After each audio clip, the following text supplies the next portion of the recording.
नमस्कार दोस्तों, आज हम आए हुए हैं श्री रोशन लाल जी के पास, जो श्री अग्रसेन इंटरनेशनल हॉस्पिटल के ट्रस्टी हैं सन 2005 से। उसके बाद भी हॉस्पिटल में इनके साथ कुछ एक परेशानियां हुई हैं, जिसके लिए हम आगे इनसे ही बात करेंगे। और पहले हम आपको इनका परिचय देते हैं। सर, आपका नाम बताइए। मैं रोशन लाल बंसल, सेक्टर 24 में रहता हूँ, पोगड़ 9 में 3536 फर्स्ट फ्लोर पे। मैं जो है 2005 से महाराजा अग्रसेन का ट्रस्टी हूँ। मैं अभी वर्तमान में 2018 से कार्निकणी का मेंबर हूँ। मेरी वाइफ, हम दोनों कोरोना के पेशेंट हो गए। मतलब इलाज करवाने के लिए लगातार 17 तारीख से चक्कर काटते रहे महाराजा अग्रसेन हॉस्पिटल में। तो वहाँ जब जाए तो गेट बंद है। हम फ़ोन करते रहे ट्रस्टियों के पास। ये 5-4 आदमी जो है उनके पास फ़ोन लगाते रहे। फ़ोन लगाने के बाद भी उन लोगों ने फ़ोन नहीं उठाया। मैं 20 तारीख को गया, 20 अप्रैल को गया, मगर भाई मेरी वाइफ ज़्यादा बीमार है, मैं भी बीमार हूँ, हमारा कोई इलाज कराओ, हमारी ये कराओ, मैं ट्रस्टी हूँ। वो कहते हैं जी यहाँ अभी जो है लोग भूख हैं जी, ये है जी, वो बहानेबाजी लगाते रहे। हम लोग परेशान। 21 तारीख को हमारे पास फ़ोन आया एक ट्रस्टी भाई का कि रोशन लाल तेरा नंबर आ गया है और एक बेड मिलेगा। हम सही टाइम के मुताबिक 3 बजे यहाँ से घर से चले गए वहाँ हॉस्पिटल में। 3:20 पे गेट पे चले गए। गेट बंद था, 20 मिनट गेट पे लग गए। फिर इमरजेंसी में चले गए।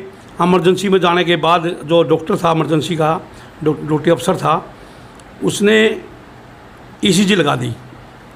मैं बोला भाई ECG लगाओ, आप ऑक्सीजन लगाओ, ये ऑक्सीजन ज़रूरी है।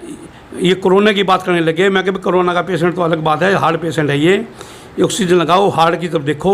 उन्हें ना देखी और वो इमरजेंसी में उनका दम टूट गया। तो वहाँ जो है उन्हें मृत घोषित कर दिया हॉस्पिटल वाले ने। मैं बोला भाई बेड दो, ये करो। मैं वहाँ फिर मैं बोला मैं भी बीमार हूँ। क्या नहीं, आपका नंबर कट गया है, आप जाइए, उसके बाद फिर देखेंगे। तो उनकी डेथ हो गई है मेरी मिसेज की। वो 55 साल की थी। मैं घर पर आ गया, हमने संस्कार कर दिया। संस्कार करने के लिए मेरे को फ़ोन आया। मैं गया 10 बजे रात को, मेरे को एडमिट कर लिया 10 बजे। वो डेड कर लिया मेरे को। 10 दिन 15 दिन 18 दिन मैं वहाँ हॉस्पिटल में रहा। मेरा बिल भी 3.5 लाख 4 लाख रुपए का बिल बना दिया ने। मैंने हॉस्पिटल की बहुत हालात देखी, वहाँ मैनेजमेंट भी देखा मैंने। वहाँ उनका जो सिस्टम था काम करने का, मतलब वो जो पूरा फैल था। मैंने वहाँ बोलता रहा, मेरी कोई सुनाई नहीं हुई। तो मैंने उनसे पूछा भी क्या बात है, मेरी क्यों सुनाई हुई। कहता है वो कुछ यहाँ पर जो है कुछ जो लोग हैं प्रशासन के जो लोग हैं वो बात नहीं सुनते। वो आप लोगों ने कहीं यहाँ आंटी काम किया होगा, आंटी विरोधी काम किया होगा इलेक्शन में, इसकी वजह से द्वेष भावना से मेरी कोई सुनाई नहीं हुई। मेरे को फिर जो है 8 मई को मेरी छुट्टी हो गई है, मैं घर पर आ गया। अभी मेरी पोजीशन ख़राब है और मैं अभी उनके साथ उनकी प्रे करी, प्रार्थना करी, कोई सुनाई नहीं होती हॉस्पिटल में। तो जैसा कि आप देख पा रहे हैं, एक ट्रस्टी होने के बावजूद भी इनके साथ हॉस्पिटल में कैसा व्यवहार किया जा रहा है। श्री रोशन लाल जी के मुताबिक हॉस्पिटल पर सिर्फ कुछ एक लोगों का कब्जा सा है और उन्हीं की कहे अनुसार इलाज होता है या और चीज़ें होती हैं। इसके बारे में हम आपको ले चलेंगे हॉस्पिटल के चेयरमैन के पास भी। लेकिन आप देख पा रहे हैं कि ये बीमार भी हैं और वहाँ पे सही इलाज ना होने के कारण, सही समय पे डॉक्टर द्वारा ट्रीटमेंट ना होने के कारण इनकी वाइफ एक्सपायर हो गई, जिनकी फ़ोटो है ये आप देख पा रहे होंगे स्क्रीन पे। नीलम बंसल, श्रीमती नीलम बंसल 21/4/2021 को इनका स्वर्गवास हुआ, जो कि रोशन लाल जी के मुताबिक हॉस्पिटल प्रशासन की लापरवाही, टाल मटोल वाले रवैये और डॉक्टर द्वारा सही समय पर उपचार ना किए जाने के कारण हुआ है। जब एक ट्रस्टी के साथ ऐसा हो सकता है तो आम जनता के साथ कैसा होता होगा, इसका अनुमान सहज ही लगाया जा सकता है। नमस्कार दोस्तों, मैं खड़ा हूँ श्री अग्रसेन इंटरनेशनल हॉस्पिटल के बाहर और मैंने यहाँ गेट पर अंदर चेयरमैन साहब से इंटरव्यू करने की बात की तो मुझे अंदर जाने से मना कर दिया गया और इंटरव्यू देने से भी मना कर दिया गया। मैं आपको यहाँ का बाहर से ही दिखाता हूँ अग्रसेन हॉस्पिटल, और मैं कोशिश करूँगा कि यहाँ के चेयरमैन श्री घनश्याम दास गुप्ता जी से हमारी बात हो सके। और जैसा कि आप देख पा रहे हैं मैं अग्रसेन हॉस्पिटल के गेट पर ही खड़ा हूँ। यह अग्रसेन हॉस्पिटल सेक्टर 22 रोहिणी में है और इनके बारे में ही यहाँ के ट्रस्टी श्री रोशन लाल जी अभी अपना दुख प्रकट कर रहे थे हमारे चैनल पे। तो हमने जानने की कोशिश की कि यहाँ क्या है, और इसके बाद हमारे साथ यहाँ के एक और ट्रस्टी भी खड़े हैं, तो हम आपको उनसे भी मिलवाते हैं और देखते हैं कि यहाँ की प्रशासनिक व्यवस्था में क्या चीज़ें हैं। और कुछ बात तो ज़रूर है जिसके बारे में इतना सारा विवाद हो रहा है और इतने सारे लोग आके इसके खिलाफ़ आवाज़ उठा रहे हैं। तो मिलते हैं हम आपसे। तो दोस्तों, जैसा हमने बताया था कि हम यहाँ एक ट्रस्टी हैं, उनका भी इंटरव्यू लेने आए हैं। तो जैसा मैंने आपको बताया था कि मुझे अंदर इंटरव्यू करने की इजाज़त नहीं मिली, इसलिए मुझे श्री अग्रसेन इंटरनेशनल हॉस्पिटल के बाहर ही ये इंटरव्यू करना पड़ रहा है। और मैं आपको मिलवाता हूँ श्री रामनिवास गोयल जी से। ये भी यहाँ के ट्रस्टी हैं और इनको भी जैसा रोशन लाल जी को शिकायत थी कि फ़ोन नहीं उठाया जाता, इलाज के लिए बहुत सारी परेशानियाँ होती हैं, और यहाँ 4-5 लोग मिलके ही सारी प्रशासनिक व्यवस्था देखते हैं, सिर्फ उन्हीं की सुनवाई होती है। उनके अलावा बहुत सारे लोगों को वैसे ही डिनाई कर दिया जाता है। तो हम मिलते हैं। सर, आपका परिचय दीजिए। जी, मेरा नाम है रामनिवास गोयल। मैं श्री अग्रसेन इंटरनेशनल हॉस्पिटल के अंदर ट्रस्टी हूँ। मेरा ट्रस्टी नंबर है 4890। तो सर, मैं ये जानना चाहता हूँ कि आपके एक ट्रस्टी हैं श्री रोशन लाल बंसल जी। जी, अभी 21 अप्रैल को उनकी पत्नी का स्वर्गवास हो गया है। तो जैसा उन्होंने आरोप लगाया है कि ये अस्पताल प्रशासन की लापरवाही की वजह से हुआ है, इलाज में कमी की वजह से हुआ है, तो क्या आप भी इस बात को महसूस करते हैं कि अस्पताल में लापरवाही होती है? देखिए जी, हमारा जो ट्रस्टी हैं, हम अस्पताल के जितने ट्रस्टी हैं, हमारे व्हाट्सएप ग्रुप बने हुए हैं। उसके अनुसार जितनी शिकायतें इस अस्पताल की, इस संस्था की आई हैं, उसके हिसाब से तो ऐसा ही लगता है। बाकी ये जांच का विषय है। उस दिन कितने बेड खाली थे, कितने भरे हुए थे, जैसा रोशन लाल जी ने आरोप लगाया है, और कि अंदर अस्पताल में बेड खाली थे।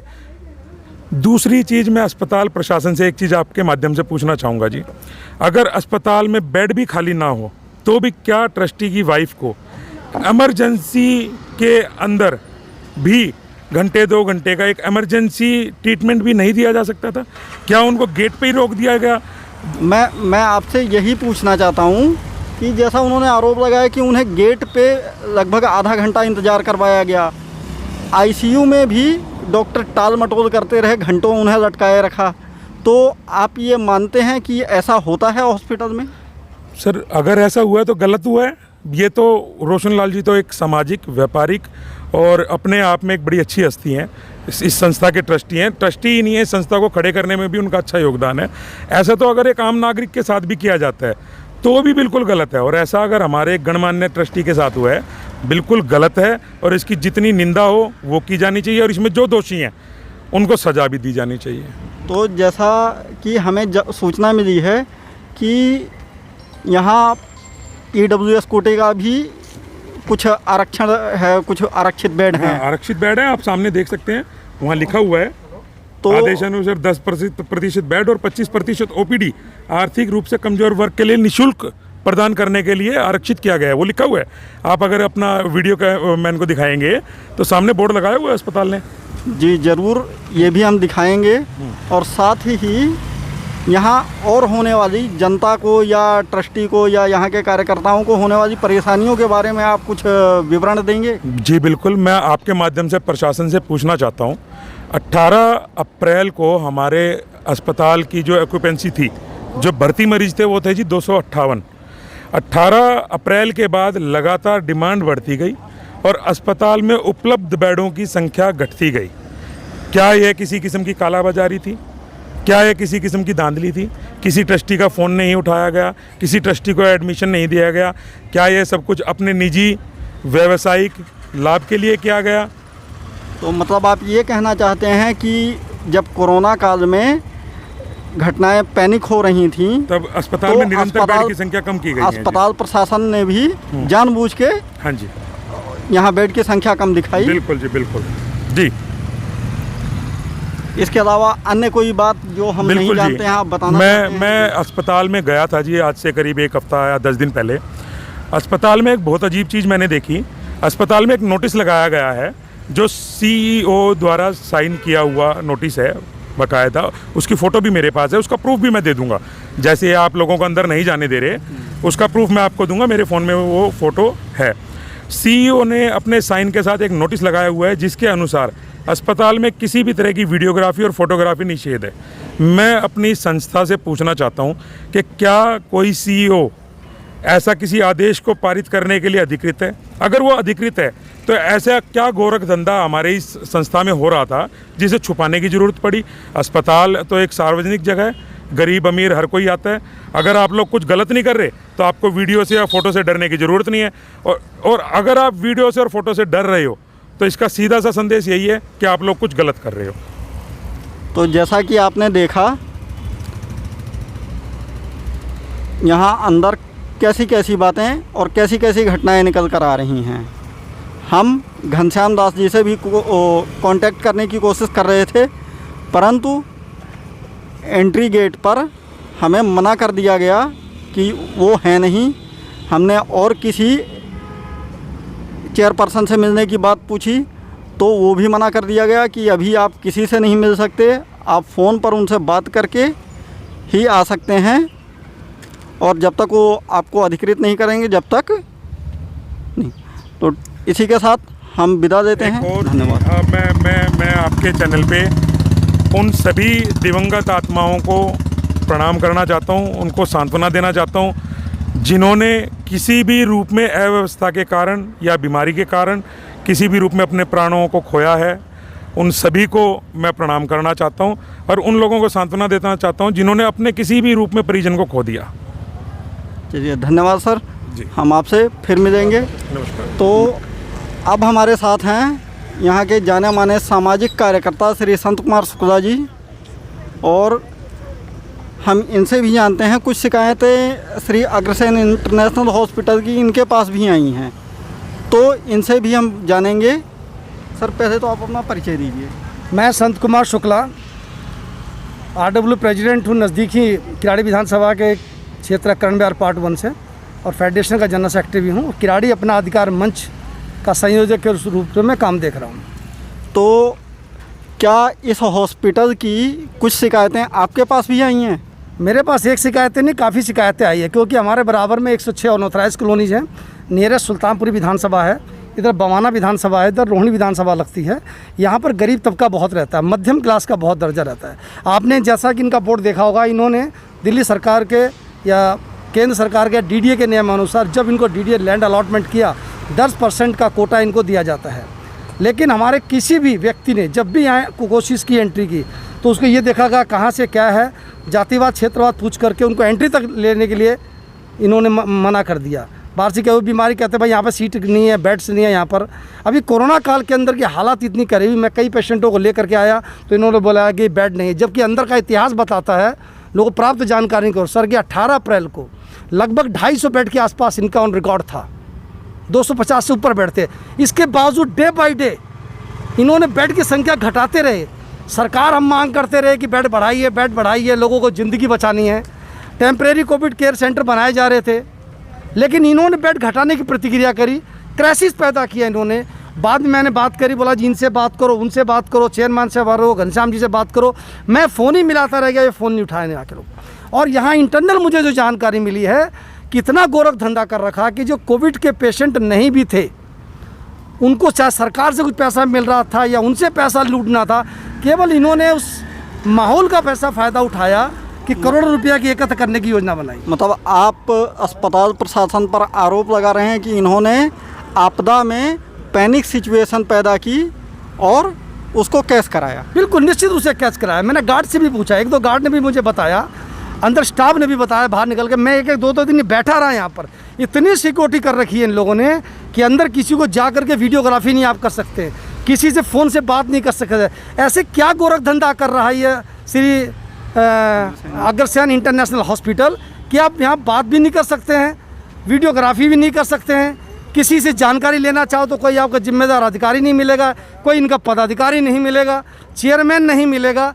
क्या ऐसा ये स्मगलिंग कर रहे हैं, क्या ऐसा धंधा कर रहे हैं जो कि हम लोग अंदर बात नहीं कर सकते। हमारे सैकड़ों पेशेंट यहाँ से वापस लौट गए। अनफॉर्चुनेटली उनको अपनी जान को से भी हाथ धोना पड़ा। नज़दीक की किराड़ी विधानसभा है, वहाँ के विधायक ने भी लापरवाही की, जबकि मैंने जब 25 अप्रैल को आवाज़ उठाई कि भाई आसपास क्षेत्र में तबाही मची हुई है, अस्त व्यस्त फैली हुई है, एक कहीं अब स्वास्थ्य के लिए एक डीएम को लिख के कोविड सेंटर बना दो, वहाँ भी एक अग्रवाल धर्मशाला है, तो विधायक ने हमारे 26 तारीख को ही एक डीएम को पत्र लिखा। लेकिन उनकी भी लापरवाही का परिणाम उद्घाटन करने के चक्कर में, शकल दिखाने के चक्कर में, कल परसों जब दिल्ली में कोविड कम होने लगा तो आके उन्होंने भी उद्घाटन कर दिया। हम लोग तो बड़े क्षेत्र में बहुत ज़्यादा दुखी हैं इस हॉस्पिटल को लेकर के। हम लोग जब हॉस्पिटल बना तो बड़े खुश हुए थे कि आसपास बहुत बढ़िया हॉस्पिटल आ गया हमारे लिए, लेकिन यहाँ गरीबों के लिए, महिलाएं कहाँ जाएं, पुरुष कहाँ जाएं, बच्चे कहाँ जाएं, बुजुर्ग कहाँ जाएं, कोई सोचने वाला नहीं इस हॉस्पिटल के अंदर। तो जैसा कि आप देख पा रहे हैं कि इस अस्पताल पर कैसे कैसे आरोप लग रहे हैं, तो निश्चित रूप से यहाँ कुछ ना कुछ तो ज़रूर हो रहा है। हमने भी बहुत कोशिश की कि यहाँ के चेयरपर्सन श्री घनश्याम दास जी से मुलाकात कर पाएँ, लेकिन हमें गेट से ही बाहर कर दिया गया। गेट के अंदर मुझे भी कोई फ़ोटो लेने से मना कर दिया गया, साथ ही यहाँ वीडियो रिकॉर्डिंग या और रिकॉर्डिंग की भी मनाही की गई। बिना इनके चेयरपर्सन के परमिशन के ये लोग गेट के अंदर भी नहीं जाने देते हैं। मुझे भी गेट पर से ही मना कर दिया गया। और आपने देखा कि हमने रोशनलाल जी का आपको इंटरव्यू दिखाया, यहाँ के एक और ट्रस्टी हैं उनका भी इंटरव्यू दिखाया, एक सामाजिक कार्यकर्ता हैं जो हमारे साथ खड़े हैं संत कुमार शुक्ला जी, ये भी यही आरोप लगा रहे हैं। तो निश्चित रूप से हमारी जांच के अनुसार और इन सारे आरोपों पे इस अस्पताल में बहुत सारी घटनाएं निकल के आ रही हैं। जैसी जैसी सूचना मिलेगी हम आपको और भी दिखाना चाहेंगे। तो सर, इस बारे में कुछ और आप कहना चाहते हैं? कुछ नहीं, मैं तो बस माननीय केजरीवाल जी से, दिल्ली सरकार के मुख्यमंत्री हैं, और सौभाग्य से सुशील गुप्ता जी और एनडी गुप्ता जी राज्यसभा से सांसद चुने हुए हैं। मैं उनके माध्यम से निवेदन करना चाहूँगा, इस अस्पताल में जो लापरवाहियाँ चल रही हैं, जानलेवा प्रशासन द्वारा कार्रवाई चल रही हैं, और जो इग्नोरेंस चल रही है गरीब तबके की, उसकी पूरी जांच की जाए। जिन गरीब व्यक्तियों का इलाज किया गया है उनके आधार कार्ड निकलवा करके प्रॉपर ट्रीटमेंट का उनका रिकॉर्ड चेक किया जाए। यही मेरा निवेदन है सरकार के माध्यम से। आपने समय दिया, इसके लिए धन्यवाद। शुक्रिया बहुत। तो जैसा आप देख पा रहे हैं कि इस अस्पताल में घनघोर लापरवाही चल रही है। लोग बात करके राज़ी नहीं हैं, यहाँ के जो प्रशासन हैं वो बात करके राज़ी नहीं है, कोई मिलते नहीं हैं, फ़ोन नहीं उठाते हैं। इसके अलावा यहाँ के स्टाफ को भी स्ट्रिक्ट किया गया हुआ है कि किसी को भी यहाँ फ़ोटो, वीडियो या अननेसेसरी कुछ भी नहीं करने दिया जाएगा। यहाँ के जो आसपास के गरीब लोग हैं उनको भी यहाँ बेड ना होने का बहाना करके टरका दिया जाता है। ओपीडी की भी क्या व्यवस्था है वो हम आपको इसलिए नहीं दिखा सकते क्योंकि अंदर हमें रिकॉर्डिंग या चीज़ अलाउ नहीं की जा रही है। फिर भी हम कोशिश करेंगे कि कल आपको यहाँ के ओपीडी के लिए आने वाले लोगों से भी बात करा सकें और उनको भी दिखा सकें। तब तक के लिए धन्यवाद। न्यू टाइम से अशोक कुमार।